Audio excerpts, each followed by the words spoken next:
The Grapes of Wrath by John Steinbeck, Chapter 3.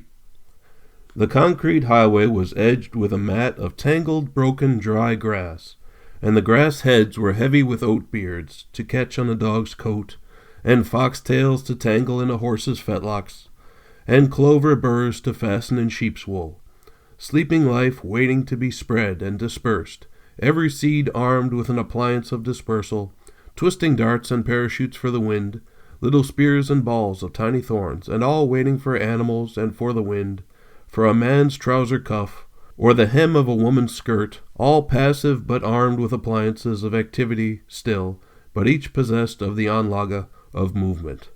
The sun lay on the grass and warmed it, and in the shade under the grass the insects moved, ants and antlions to set traps for them, grasshoppers to jump into the air and flick their yellow wings for a second, sow-bugs like little armadillos, plodding restlessly on many tender feet. And over the grass at the roadside a land turtle crawled, turning aside for nothing, dragging his high-domed shell over the grass.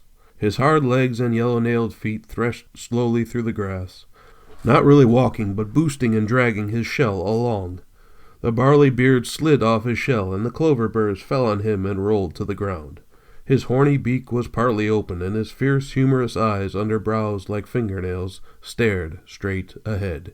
He came over the grass, leaving a beaten trail behind him, and the hill which was the highway embankment reared up ahead of him. For a moment he stopped, his head held high. He blinked and looked up and down. At last he started to climb the embankment. Front-clawed feet reached forward but did not touch. The hind feet kicked his shell along, and it scraped on the grass and on the gravel.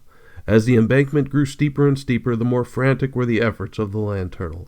Pushing hind legs strained and slipped, boosting the shell along, and the horny head protruded as far as the neck could stretch. Little by little the shell slid up the embankment until at last a parapet cut straight across its line of march, the shoulder of the road, a concrete wall 4 inches high.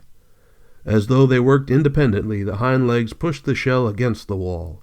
The head upraised and peered over the wall to the broad, smooth plain of cement. Now the hands, braced on top of the wall, strained and lifted, and the shell came slowly up and rested its front end on the wall. For a moment the turtle rested. A red ant ran into the shell, into the soft skin inside the shell, and suddenly head and legs snapped in, and the armored tail clamped in sideways.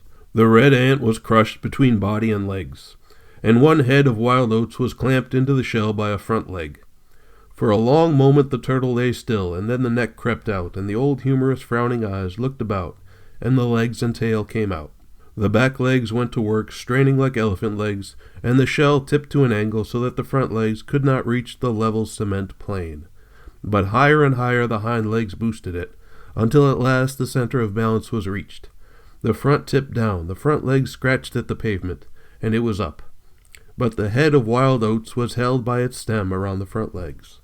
Now the going was easy, and all the legs worked, and the shell boosted along, waggling from side to side. A sedan, driven by a 40-year-old woman, approached. She saw the turtle and swung to the right, off the highway. The wheels screamed, and a cloud of dust boiled up. 2 wheels lifted for a moment and then settled. The car skidded back onto the road and went on, but more slowly.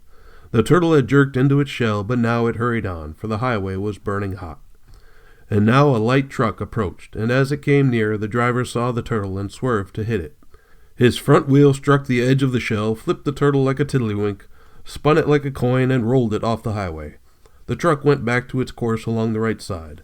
Lying on its back, the turtle was tight in its shell for a long time, but at last its legs waved in the air, reaching for something to pull it over. Its front foot caught a piece of quartz, and little by little the shell pulled over and flopped upright. The wild oat head fell out, and 3 of the spearhead seeds stuck in the ground. And as the turtle crawled on down the embankment, its shell dragged dirt over the seeds. The turtle entered a dust road and jerked itself along, drawing a wavy, shallow trench in the dust with its shell.